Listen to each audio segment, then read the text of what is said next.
بسم اللہ الرحمن الرحیم اعوذ باللہ السمیع العلیم من الشیطان الرجیم بسم اللہ الرحمن الرحیم ربنا لا تزغ قلوبنا بعد اذ ہدیتنا وہب لنا من لدنک رحمۃ انک انت الوہاب۔ عزیز طلباء السلام علیکم ورحمۃ اللہ وبرکاتہ۔ اصول الکافی سبق 86 میں کتاب العقل والجہل کا حصہ 51 ذکر ہونے والا ہے۔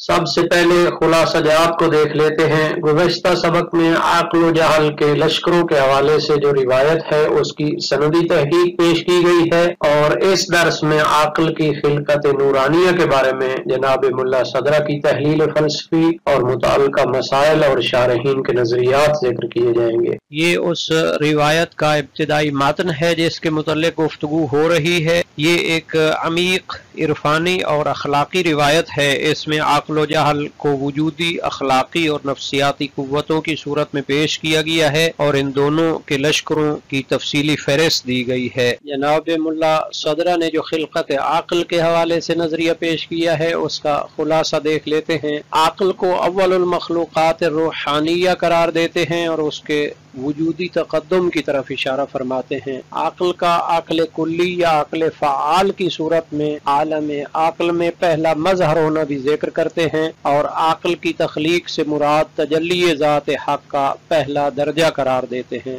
اسی طرح ان کے نزدیک عقل دیگر مراتب وجود سے سبقت رکھتی ہے اور فیض ازلی کا پہلا مظہر ہے۔ ان کے فلسفے میں عقل کی حقیقت وجود خالص سے سب سے قریب تر ہے، اور ان کی عبارت کو دیکھ لیتے ہیں۔ فرمایا ان اللہ خلق العقل ابدعہ من غیر واسطۃ، یعنی اللہ تعالیٰ نے اس کو بغیر کسی واسطہ کے خلق فرمایا ہے، اور یہ اول خلق ہے روحانیین میں سے، یعنی وہ جواہر نورانی ہیں کہ جن کا وجود اجسام کے ساتھ متعلق نہیں ہوتا، اگرچہ فعل و تصرف اجسام سے متعلق ہوتا ہے۔ وہ نفسانیت الوجود ہوتے ہیں۔ انوار عقلیہ تمام کی حقیقت ایک ہوتی ہے، ان کی ماہیت اور عوارض میں تفاوت اور فرق نہیں ہوتا، مگر شدت و ضعف اور کمال و نقص در اصل نورانیت اور وجود کے حوالے سے۔ یمین عرش سے اس کو خلق فرمایا، اس کے بارے میں بھی وضاحت دی ہے، اور فرمایا معنی الیمین الجانب الاقوى من الانسان وغیرہ، اور ید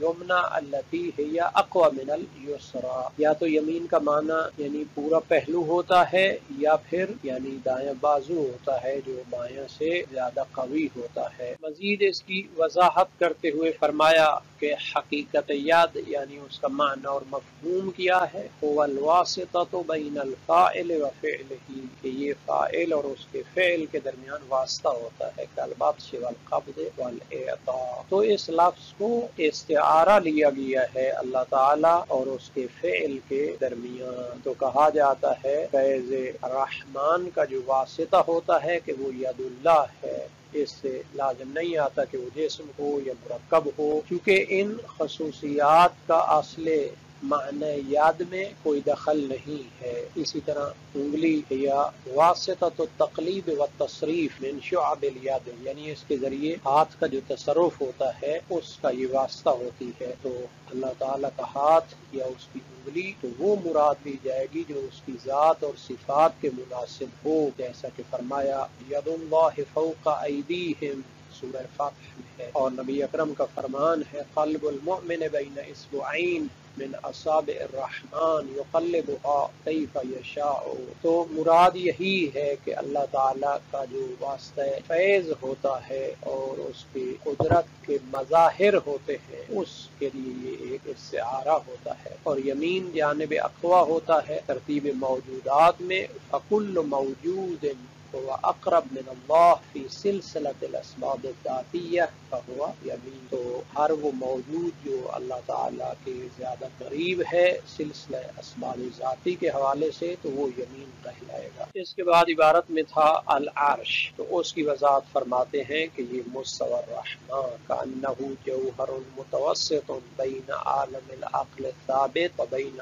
عالم التغیر والتجدد، نفوسا کانت المتغیرات او اجسام کرنا، یعنی یہ ایک جوہر متوسط ہے عالم عقل ثابت اور عالم متغیر کے درمیان۔ عالم متغیر چاہے نفوس ہو یا اجسام۔ اور مفہوم رحمت لغت میں رقت القلب ہے، جس سے عطوفت پیدا ہوتی ہے۔ تو اللہ تعالیٰ کے ذات اور صفات کے مناسب معنی یہاں کرنا ہے، وہ کیا ہے؟ ایجادہ و تأثیرہ فی الاشیاء المتغیرۃ التی لہا استعمالات ذاتیہ او عرضیہ زائدہ علی اصل تجوہرہا و فطرتہا الاولی، یعنی ایسا معنی کرنا ہے کہ اس سے تجسیم لازم نہ آئے۔ اس کا معنی کیا ہے رحمت کا؟ یعنی وہ ایجاد کرتا ہے اور متغیرات میں تأثیر ایجاد کرتا ہے۔ جو متغیرات استعمال ذاتی عرضی ان میں ممکن ہوتا ہے، لأن مصدر المتغیرات عندنا فاعل متغیر لا يفعل شيئا الا بأن ينفعل في نفسه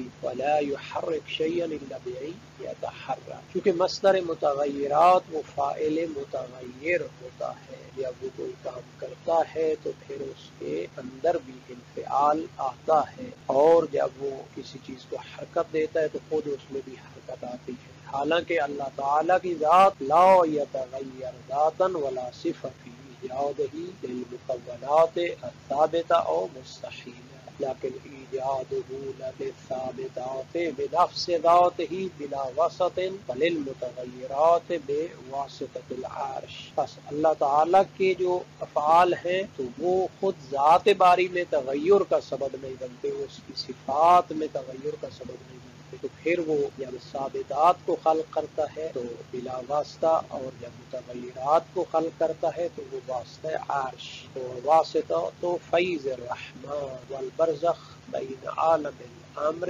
والخلق۔ تو یہ جو عرش ہے یہ ایک واسطہ فیض ہوتا ہے، گویا کہ یہ عبارت بھی اسی بات کا تتمہ ہے، اور اس کے لیے ایک تمثیل بھی پیش کی ہے، مزید اس بات کی تطبیق بھی فرمائی ہے کہ جو کچھ بھی اللہ تعالیٰ کی ذات سے صادر ہوتا ہے ضروری ہے کہ اس کا منشأ اور مبدأ حاصل ہو ان کے صدور اور وجود سے پہلے عرش میں، کیونکہ اللہ تعالیٰ فاعل بالارادہ اور اختیار ہے، اور کل فاعل بالاختیار لا بد وان یتصورہ اولا ولاجل تصورہ یاہ یشاء ویرید۔ لیکن فرمایا علم، مشیت، ارادہ اگرچہ متغیر ہیں مفہوم کے لحاظ سے اور وجود میں متعدد ہوتے ہیں، مترتب ہوتے ہیں کون میں ہمارے لیے، لیکن حق باری تعالی میں واحد ہے وجود میں، اور اس تمام کا مرجع کیا ہے؟ علمہ بنظام الخیر علی وجہ تفصیلی، اور یہ جو علم ہے محیط ہے عرش کو، جیسا کہ فرمایا وَكَانَ عَرْشُهُ عَلَى الْمَاءِ، اس کی مفسرین نے علم کے ذریعے تعویل فرمائی ہے، اور وہ علم اس علم کے علاوہ ہے کہ جو عرش میں ہوتا ہے۔ پھر فرمایا کہ جو کچھ اللہ تعالیٰ کی طرف سے عرش کے واسطہ سے اشیاء پر، ممکنات پر نازل ہوتا ہے وہ سوائے خیر و احسان، کرم و لطف اور امتنان کے کچھ نہیں ہوتا، اور ان کے مقابلے میں آفات، مشکلات اور شدائد ہوتی ہیں، یہ ذات باری تعالیٰ سے صادر نہیں ہوتی بلکہ یہ توابع لاحقہ ہے بسبب اکتساب السیئات و فعل القبائح من العباد، جو افعال عباد کے تابع ہوتے ہیں، اور بسبب سوء الاستعدادات من المبادات، فمبدأ الافعال الصادرہ عنہ بواسطة العرش ليس إلا مبدأ الرحمة ومنشأ العطوف والرحمة، لهذا يقال له عرش الرحمن لا يقال عرش الجبار أو عرش المنتقم۔ یہاں پر بعض سوالوں کا جواب دینے کی بھی کوشش کی ہے، لیکن فرمایا ہے سر یطول الکلام بذکرہ، اس کی بات کو ہم زیادہ طولانی نہیں کر سکتے۔ اصل میں اللہ تعالیٰ کی رحمت ذاتیہ کے متعلق گفتگو ہے، جس کے ذریعے عرش کو خلق فرمایا ہے، جو کہ وسیلہ رحمت ہے۔ حدیث میں تھا من نور ہی، اے خلق العقل خلقا من نور ذات، فإن الروحانیین